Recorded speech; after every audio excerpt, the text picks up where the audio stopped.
Rezeki biadillah ikhwah sekalian. Rezeki biadillah. Allah bukakan rezeki. Saya cuman karena tidak enak kalau saya mau menceritakan keadaan saya pribadi ya. Kalau pengalaman saya pribadi terlalu banyak bukti-bukti nyata subhanallah yang saya hadapin pribadi. Pada saat lagi terdesak dari sisi ekonomi, godaan luar biasa. Ada pinjaman yang berbunga, ada yang begini, ada yang begitu. Tetap saya tolak, saya komitmen. Sampai pada titik terakhir, titik klimaksnya saya pertahankan. Allah berikan jalan keluar yang tidak masuk di akal ikhwah. Betul-betul tidak masuk di benak saya. Saya ceritakan salah satunya. Pada saat saya ada masalah kemarin di Kalibata. Ini untuk diambil ibrah saja. Restoran saya buka 2 tahun 8 bulan. Kemudian saya pertemukan antara omset sama bayar sewa dan ya service charge-nya. Karena di mall ada service charge maka tidak cukup, tidak berimbang. Saya merasa selama hampir 3 tahun tidak mendapatkan keuntungan. Lalu saya berpikir untuk menutup restoran itu. Dan pada saat itu subhanallah saya berpikir restoran itu sudah saya tutup aja deh. Saya jual aja. Mungkin dengan kesibukan dakwah, beberapa ikhwah juga yang saya amanahkan di situ sudah ada yang satu yang sudah niat mau kuliah, udah nggak bisa lagi lanjut. Saya bilang oke lah baik. Selama 3 bulan vakum, nggak bisa bergerak sama sekali. Pada saat itu subhanallah 1 rupiah pun ikhwah saya nggak punya duit. Allah jadi saksi, saya bingung waktu itu bagaimana caranya untuk mencari jalan keluar nih. Jual restoran pun akan dilelang dalam kondisi murah. Restoran itu sudah besar asetnya. Ini gimana caranya saya nggak punya duit. Mindahin ke tempat lain butuh uang untuk sewa. Gitu kan, membuka lagi butuh uang yang baru untuk membayar sewa yang tertunggak, gitu kan. Tidak dibongkar juga akan dibongkar paksa. Ini kalau ada waktu tentu sampai waktu tentu, kalau tidak ini akan dibongkar paksa. Subhanallah, godaan luar biasa. Ada yang masuk saya tidak tahu dari mana, SMS masuk ke HP saya, pinjaman dengan bunga yang ringan 250 juta sampai 750 juta terus dari banyak perbankan saya nggak tahu tiba-tiba masuk. Saya tidak pernah iyakan, selalu. Gitu kan. Saya cuma berusaha ikhtiar berdoa sama Allah, tawarin kepada orang kalau ada yang mau punya saham dengan saya. Subhanallah, pas titik klimaks 3 bulan kemarin, 3 bulan tutup ya sementara, dan saya sudah berpikir mau jual pun sempat saya tawarkan belum ada yang beli. Saya tiap hari saja berdoa. Di masjid ini saya kedatangan seseorang. Jemaah pengajian saya, bukan jemaah pengajian sebenarnya. Dia rutin mengikuti ceramah kita ya yang diupload di YouTube dan tinggal di Paris. Orang Indonesia, orang kita tapi tinggal di sana. Datang selama ini dia selalu kalau saya punya program gali sumur diikut. Ada program kemarin apa badal haji, dia haji ditipin uangnya. Selalu program sosial diikutin sama dia. Subhanallah pada saat lagi dia bilang sama saya SMS, Ustadz saya mau ke Jakarta, saya ingin hadir pengajian Ustadz langsung. Saya bilang baiklah kalau gitu silahkan fadhal. Selesai pengajian kita waktu itu selesai jam 9 malam kurang lebih seperti jam-jam seperti ini. Lalu kemudian dia datang sebelah saya belum pernah lihat orangnya. Lalu dia salaman sama saya, dia bilang, Ustaz saya Pak John Firdaus, dia bilang sama saya gitu. Terus saya bilang, oh iya Pak, saya belum paham nih. Dia bilang, saya yang dari Paris Ustaz. Oh antum, terus salaman lah, ngobrol-ngobrol. Sampai ke mobil gitu kan. Saya sempat kasih dia beberapa buku yang biasa saya bawa di mobil. Ini akhi mungkin antum bisa baca-baca di sana sama keluarga dan seterusnya. Sebelum berpisah, dia bilang sama saya, Ustaz saya sempat bawa teman ke Kalibata. Kok saya mau ajak makan tutup tempatnya Ustaz? Oh iya ceritanya ada tunggakan pembayaran yang belum saya bayar dari sewanya karena tidak cukup antara omset penjualan dengan ini. Oh gitu Ustaz, iya. Kira-kira butuh berapa biaya? Saya bilang mungkin saya butuh sekitar 250 juta untuk memutar kembali restoran ini. Karena butuh ada tunggakan 168 dan saya harus dengan biaya operasional sekitar 250 juta.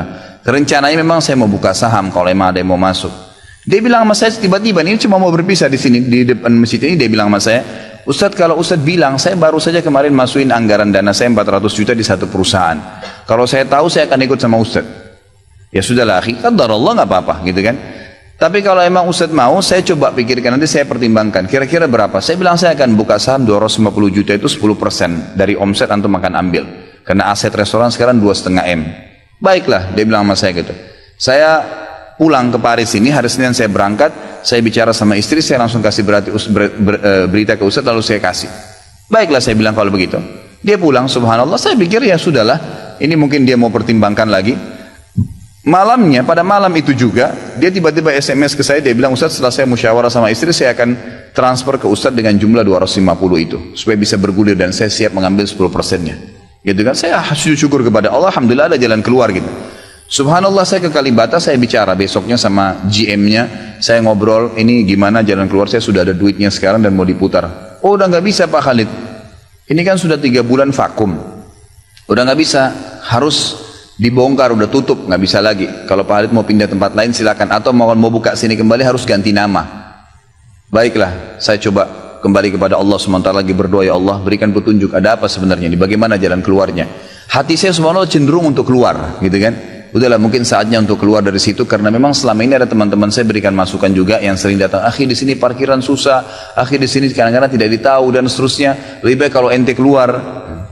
Saya tiba-tiba berpikir mungkin saya keluar deh, saya iseng aja di condet, saya mutar-mutar, coba deh saya cari ruko, mungkin ada dengan 250 juta daripada saya bayar ke Kalibata, mendingan saya sewa ruko, mungkin bisa sewa 2 tahun, ya, mungkin 75 juta, 100 juta per tahun, saya bisa dapat 2 tahun, lalu saya coba gulirkan lagi.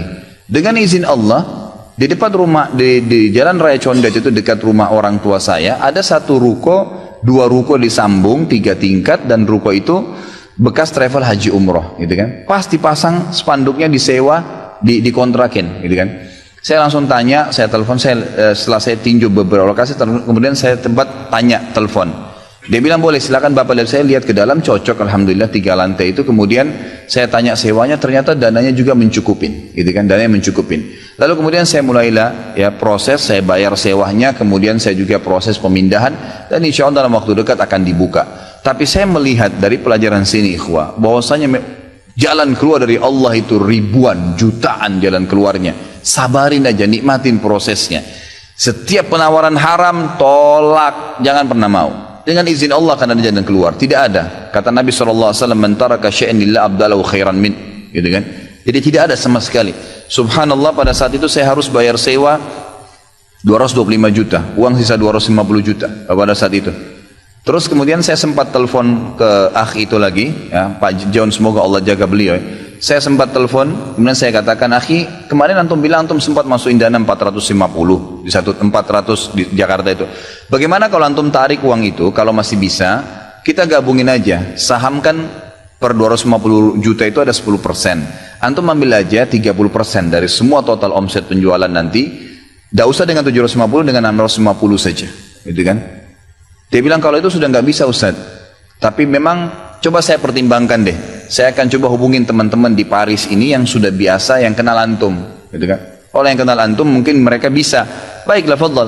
Subhanallah, besok dia SMS lagi ke saya, Ustaz, saya sudah musyawarah dengan istri, ternyata saya punya dana cukup 650, kami yang pegang semua saham itu, ditransfer uang semua ke saya.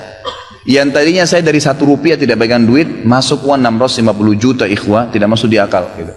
Sesuatu yang tidak masuk. Orang ini saya nggak kenal, nggak pernah ketemu, sekali ketemu di sini, dan sekarang sudah kembali ke Paris.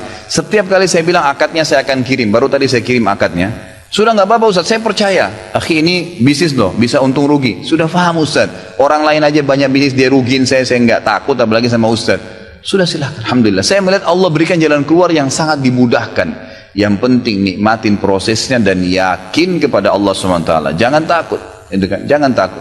Dan ada banyak kisah seperti dalam hidup saya yang saya mungkin sebagian tidak diceritakan, gitu kan. Cuma ini tadi saya buka supaya memang bisa ada pengalaman. Karena rata-rata sini karena hanya masalah kekhawatiran saja. Kekhawatiran rezeki yang insya Allah tidak akan ada masalah dalam kehidupan kita.